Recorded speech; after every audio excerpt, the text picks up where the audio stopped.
Welcome to the Cooge Show. Empower yourself. My name is Cooge.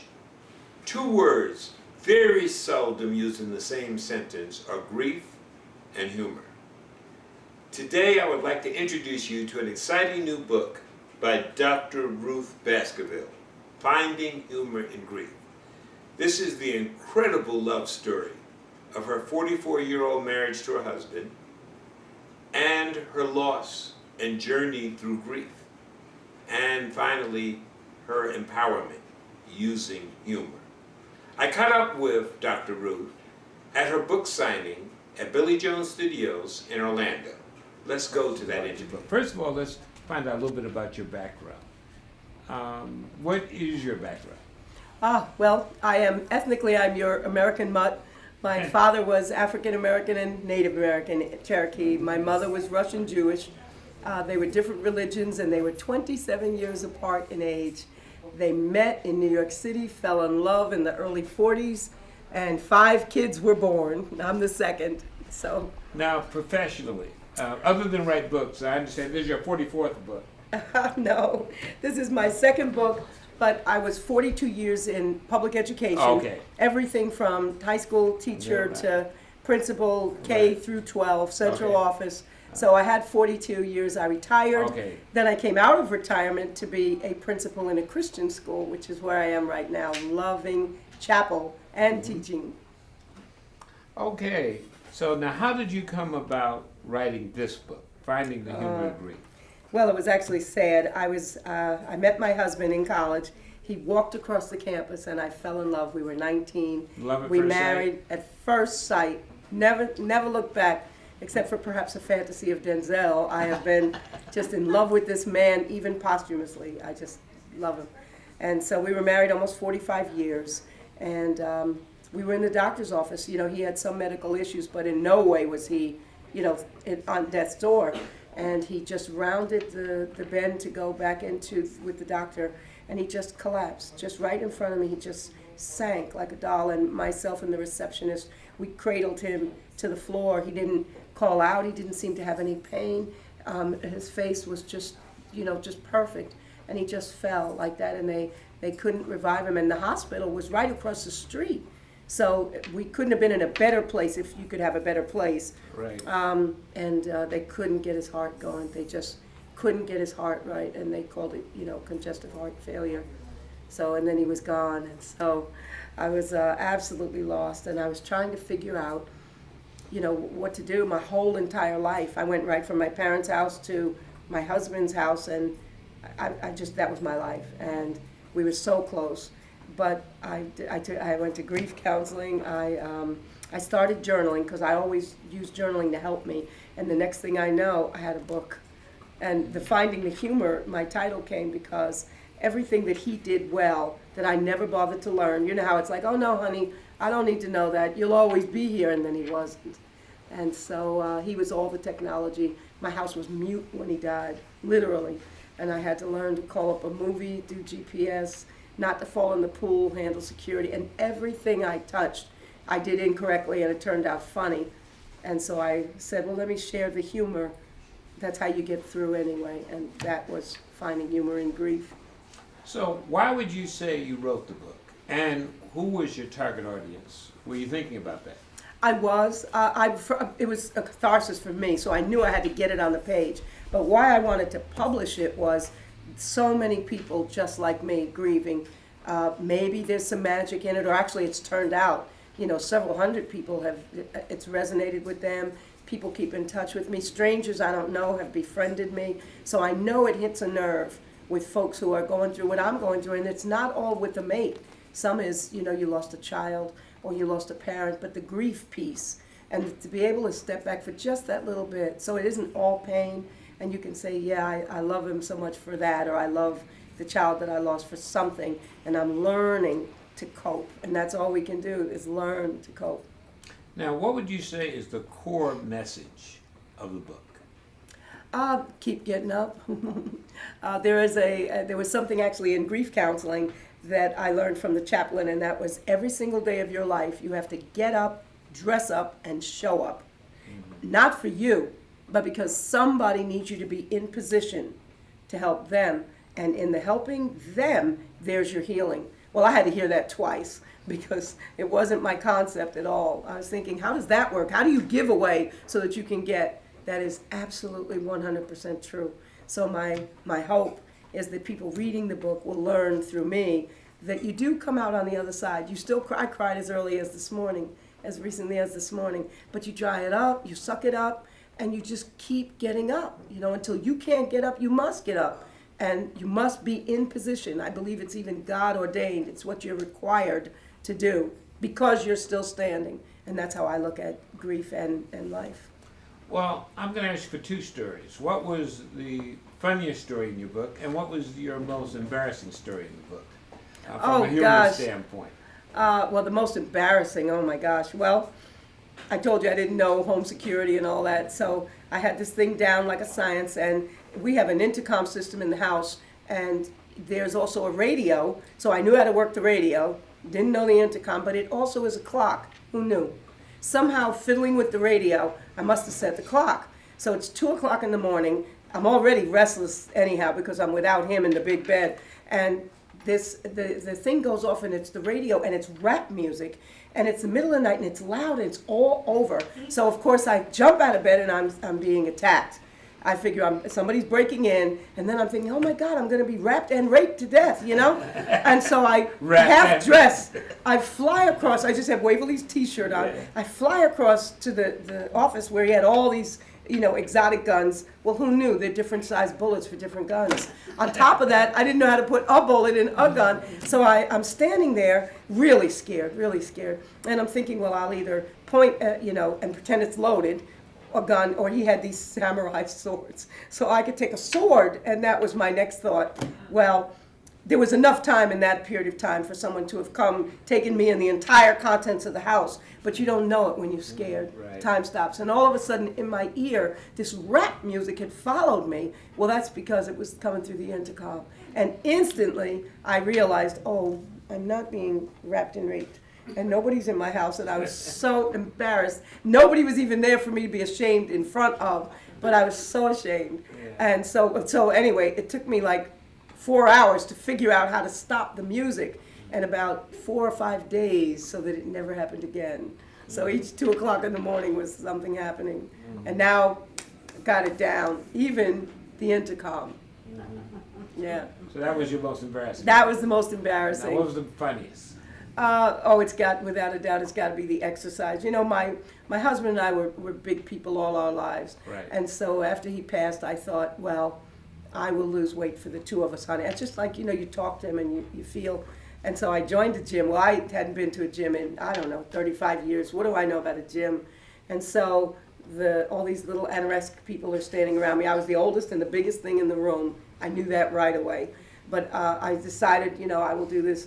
So we had a stepper, we had the bar, we had the weights, and the ball, which I didn't even know what you're supposed to do with that. And the instructor, this beautiful Felix, says to take the bar, lift it, put it over, you know, behind your head, rest it on your shoulder. My little weights fly all over the place, all across the room. This tiny little lady says, I help you, Mommy. And I thought, who you calling Mommy? But it turns out that it was a term of endearment. And she comes back with these little grips to keep the weights on the bar. And I said, oh, I thought those were female hand grips. I don't know. And so now I get that down. And then Felix says, stand on the stepper, and I want you to take your right ankle, pull it behind you, let it touch your butt, lean forward with the opposing arm. Looked like something I could handle, except I couldn't get my leg to touch my butt. That wasn't happening. So because I'm such a smart woman, I said, if I could grab the sock will go back and it'll pull the leg. And it worked for about a minute. And then there was Felix, dead in front of me. And he's saying, give me more. Right about that time, the sock gave way like a slingshot, and I fell literally into Felix. We almost hit the floor together. And when he composed himself, he kind of backed away from me very gingerly. And so I thought I would never go to the class again, but I did. I did go back to the class. And since that time, there have been just a ton of funny stories. He made me the poster child for the class, you know, but I still go. Never say never. Well, Thank you very much, and we'll be back with more in a moment. We'll give you more. Hello, everybody. Dr. Ruth again. I wanted to share with you two pieces from my book, Finding Humor in Grief. And clearly, based on the title, you know I'm going to give you something funny and something sad. I figure I'll start with sad, and that way if I don't cry, I'll be ready for funny. The book that I wrote is a tribute to my husband, my late husband. We were married almost 45 years, and I'm still in love posthumously, almost 3. March 13th is the anniversary of his death, and it'll be 3 years. And I feel like the day we met when we were 19, way back. So the first chapter in the book, I talk about, you know, finding some humor, and it happened like instantly in the saddest moment. The Death of an Exceptional Man is what I title it, but here's what happened. My first humorous remembrance of those horrible events was of Alicia, that's my only daughter, and I picking up the brown and gold urn from the funeral parlor. We wanted to be cremated. They had made a special effort to have it ready before the homegoing celebration so that we wouldn't be addressing an empty urn during the program. It was heavier than I imagined, and Alicia held it while I drove home. Before we got out of the car, she asked if we should look inside the urn to see the ashes. "I think they seal those things," I said. She replied, "I don't think so, Mommy, because many people scatter their loved ones' ashes in a particular place that was dear to the deceased person." I gently loosened the top of the urn, and sure enough, it opened easily to reveal a plastic bag in which was a white substance that looked like a cross between sugar and flour. It was pure white. I couldn't help but remark, "You know, dear, your father was a proud black man all his life, and now he's reduced to a pure white powder. Daddy would not be pleased." And so that was the beginning. Then I will give you a little story. This is a sad one. In chapter 6, I call it Mama Said There'd Be Days Like This. You guys are young, but does anybody know that old song? Mama said there'd be days like this, there'd be days. Well, I had not thought about it in years. It wasn't at the top of my mind. It wasn't on my tongue.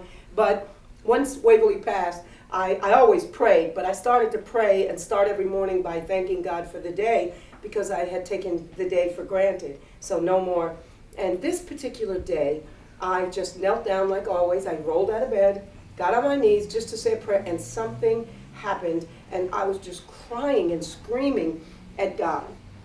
And so here's what happened. I also started inserting biblical scriptures into the book partway through. Didn't realize I was doing that. Didn't even realize I had all these scriptures in my head, and they fell off through my fingers right onto the page. And I knew when I read the whole thing through before I went to the publisher that was God. I knew.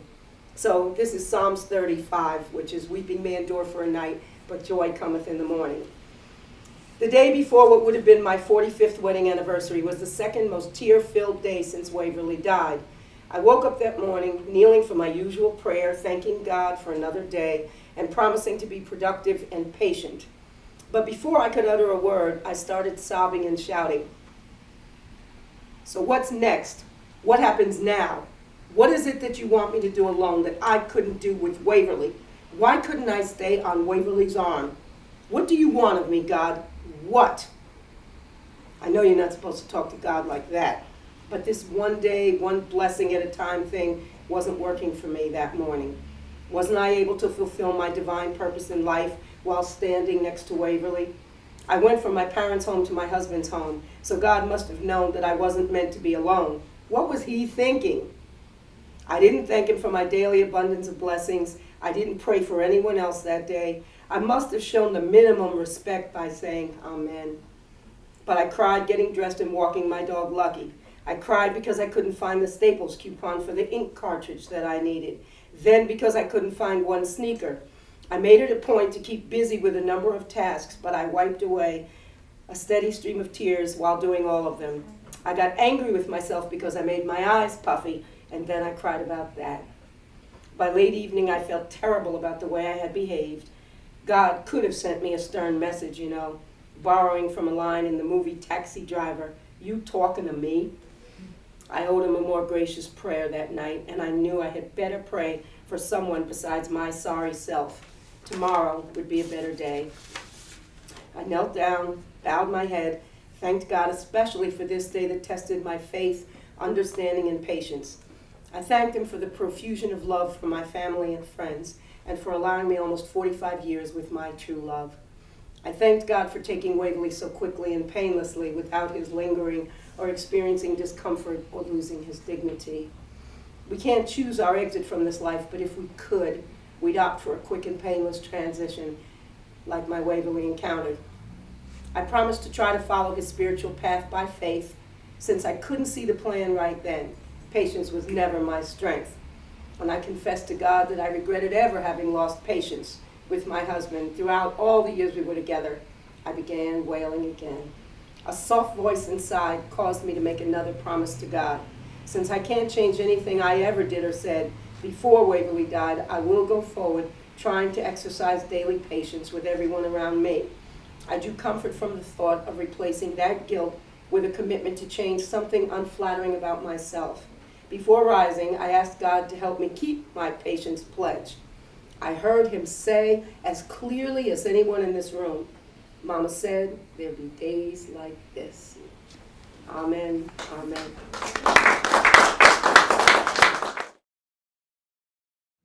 My first meeting Dr. Ruth, I had an instant connection.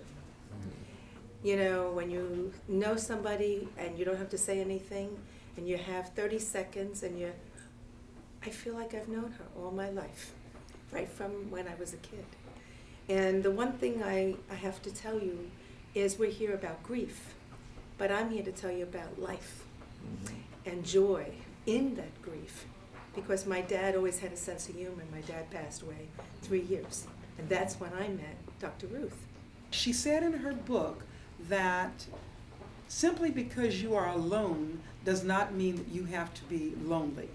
And I think that that was something that needs to be shared over and over again. And there were other elements in the book about love that just simply touched me and probably most of the people that I will encounter, because we all lose someone. If not a spouse, we're losing our mothers, and other people have lost their fathers. I have lost my father and mother. In fact, recently I lost my brother also. So her book says a lot to the things that we feel. And I think it's imperative that people who lose someone who's very, very close to attend grief counseling, because you find out that you're in a club to which you don't want to belong. However, you're there, and everyone is there because they've lost love and they've lost contact with a person who made up such an important part of his or her life. And so, as I continue this journey through my life without my son, and without the support of my daughter, and with the support of my daughter, I find that grief is never ending. It just comes in different forms. Hello, I'm Dr. Donald Tate, and I have the greatest opportunity to introduce you to Dr. Ruth.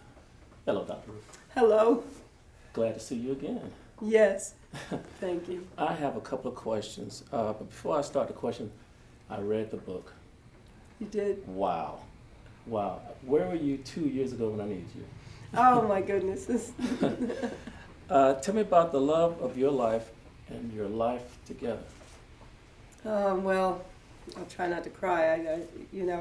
I met my husband at 19, fell in love, and stayed in love to the very second that he left me.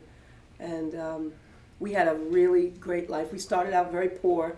I remember we had this sublet apartment, two people down, and we had no furniture. Everything was borrowed or used. There was just even a broom.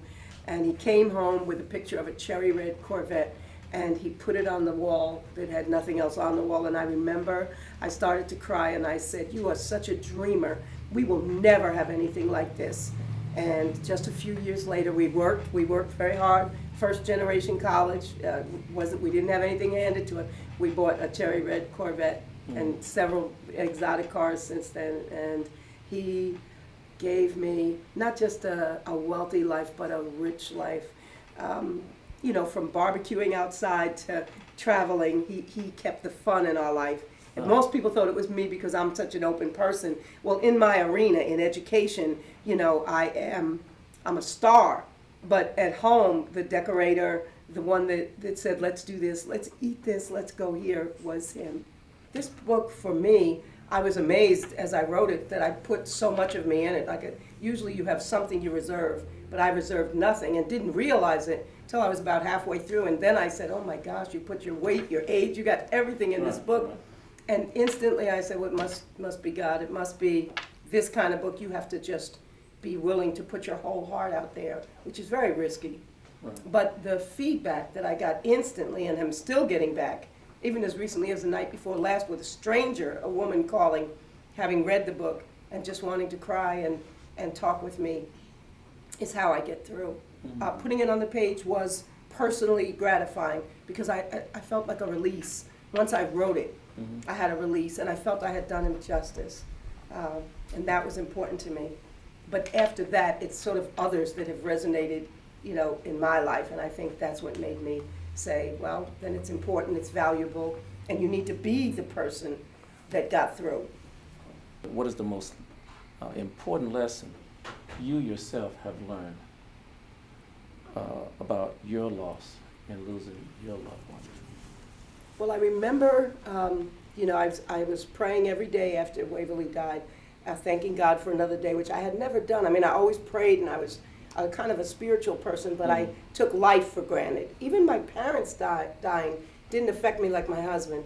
And all of a sudden, so I started to thank you, God, for today. Thank you for the next day. And then this one day, I was just on my knees, and I started to cry and scream, and, you know, like a breakdown. And I was asking God why we couldn't stay together. How come I couldn't do whatever it is you want me to do on Waverly's arm? And of course, intellectually, I realized right after I said it, on Waverly's arm, you know, he's the lead, and I am following. And God needed me to separate. I was in too comfortable a world. I was too secure, too happy maybe. And maybe I was self-absorbed in that regard, even though we were giving people and, you know, we were always in tune with everybody else. Nevertheless, he had a purpose for me. And it took me a little while once I, you know, dried up the tears and then rephrased the question to God. What do you want me to do? And I believe that what he wants me to do is some of this. I'm an educator to my heart, so I'm tutoring. I know how to write grants, so I'm writing grants. I'm writing another book. I've edited for other people. I've ghosted a book for 3 people. And I think God is saying, here are all the talents I gave you. You know, when you were in your mother's womb, I put these in there. You have to give them back. This is the part of your life you have to give them back. Not optional. And so this is where I am right now in my life. And I think if anybody grieving in any kind of way, if we could just step back a little bit, dry those tears for a moment and say, there's a reason. And it's not about why did you do, God doesn't make mistakes, the timing is perfect. So it's for me to stay attuned or to get in tune with whatever it is God wants from me. And once I start to listen, then I hear it in the mouths of other people, and my whole life then has purpose. So on balance, though I cry, but on balance, I am in the happiest place of my life. Thank you very much. We'll be right back. I knew the love story in real life, but there were certain nuances that you just don't get to experience because it was private. But seeing and reading how she revealed it, and it came from her heart, the authenticity of what she wrote, having known her as my teacher, and having also as a friend, reading the book, you hear the true content of her heart about that relationship. And it was so real, and it just came alive. Well, even as she was speaking today, it was about from the heart. And you can see the pureness that she has from within. And you can see that she's really dedicated to doing what she really wants to do. You can see it in her book work. You can see it even as she talked about her being in the gym. And obviously you can see it when she spoke about her husband, whom she had been married to for so many years. And then you can also see the little piece where she, in speaking to God, was so concerned with, why did you take my Waverly? And that was really important, because I can see the depth and the sincerity and the love and the compassion that Dr. Ruth has. And she also had it for those kids in school. So it remains with her throughout her life.